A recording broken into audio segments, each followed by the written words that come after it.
Netherlands ప్రధానిగా గే తొలిసారి ఎన్నికై సంచలనం సృష్టించిండు. ప్రపంచంలోనే మొదటిసారి కావచ్చాయా మగ లేదంటే ఆడ కాకుండా ఉన్న ఒక గే ప్రధానమంత్రి అయినట నెదర్లాండ్ దేశానికి. ఒకసారి ఈ వార్త మనం చూద్దాం.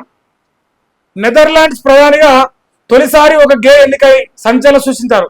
ఇటీవల జరిగిన ఎన్నికల్లో D66 సెంట్రిస్ట్ పార్టీ ఘన విజయం సాధించింది. దీంతో ఆ పార్టీ చీఫ్ 38 ఏళ్ల రాబ్ జెట్టన్ ప్రధానిగా బాధ్యత చేపట్టున్నారు. అయితే ఇప్పటి వరకు ప్రధానిగా ఎన్నికైన అందరిలో జెట్టన్ అత్యంత చిన్న వయస్కుడు కావడం విశేషం.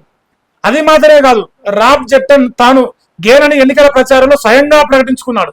ఎన్నికల్లో వారి పార్టీ భారీ ఆధిపత్యాన్ని సాధించడంతో ప్రధాని పదవి చేపట్టనున్న జెట్టన్ తొలి గేగా రికార్డులకు ఎక్కనున్నది.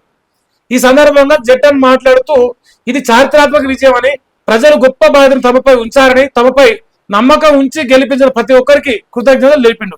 అయితే Rob Jetten Argentina hockey player Nicolas తో 3 ఏళ్ల కిందట ఎంగేజ్మెంట్ చేసుకోగా ప్రస్తుతం వారు ఇరువురు కలిసే ఉంటున్నారు. పెళ్లి కూడా అయిందంట కాకకు. సో పెళ్లి కూడా అయింది. కానీ గేనని ప్రకటించి ఎన్నికలకు వేయండు, గెలిచినట. సో అతి తక్కువ వయసులో 38 ఏళ్ల వయసులో ప్రధానమంత్రిగా ప్రమాణ స్వీకారం చేయబోతాడు. ఇక్కడ ఒక చిన్న విషయం చెప్తా, మానవ విలువలతో మనం మాట్లాడాల్సిన అవసరం ఉంది. ఈ సమాజంలో ఈ అంటారుగా నపుంసకులకు లేదంటే ఏం చెప్తారా, గే అనే చెప్పొచ్చు, 0.5 అంటారు, గే అంటారు, ఒక్కొక్కరు ఒక్కొక్క పదాలు వాడుతున్నారు. కానీ సో వాళ్ళని అవమానించే సమాజం ప్రస్తుత సొసైటీలో ఇప్పుడు అందరం చూస్తా ఉన్నాం.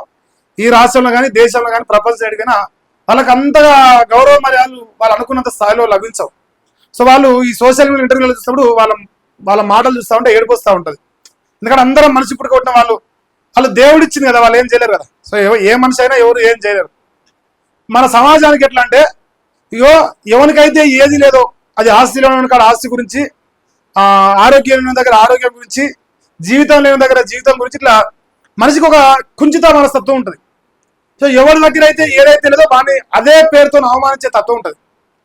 కానీ మరి నెదర్లాండ్ లాంటి ఒక దేశానికి ఒక గే ప్రధానమంత్రి ఏంటంటే ఆ సమాజానికి ఉన్న గౌరవం మర్యాద చూస్తున్న తరుణంలో ఒక గొప్ప విషయం, చాలా చాలా గౌరవంగా చూడొచ్చు. సో ఆ దేశ ప్రజలకు కూడా కృతజ్ఞతలు తెలుపొచ్చు ఆ సమాజం తరపున. సో మనం కూడా మారాలి. ఇప్పుడు ఉద్యోగాల్లో కూడా వస్తున్నారు, గవర్నమెంట్ జాబ్స్లో కానీ, ప్రైవేట్ జాబ్స్లో కానీ, మీ తోటి వారు ఎవరన్నా ఇట్లాంటి గే ఉంటే వాళ్ళని అవమానించకుండా మానవ సమాజంలో కలుపుకొని బతికితే వాళ్ళు బతుకున్న వాళ్ళన ఆత్మసంతృప్తిని బతుకుతారు. సో ప్రతి క్షణం అవమానిస్తూ మనం సాధించేది ఏం లేదు. సో మనకో లోపం ఉంటుంది, ఇంకోనికి ఇంకో లోపం, ఇంకో లోపం. ఈ సమాజంలో, ఈ ప్రపంచంలో ఎవరు కూడా అన్ని కరెక్ట్గా తయారు చేసుకుని వారు ఉంటారు. వాళ్ళ తలరాదెట్టు ఉంటే అట్లయితుంది. సో ఇది నేను నా పర్సనల్ ఒపీనియన్ చెప్తున్నా. దయచేసి ఇంకేసి ఎవరికన్నా మీరు అవమానించాలనుకుంటే ఫస్ట్ మన సకాలం చూసుకోరు, తర్వాత అవతలను అవమానిద్దాం. నాకైతే మంచిగా అనిపించింది ఈ వార్త.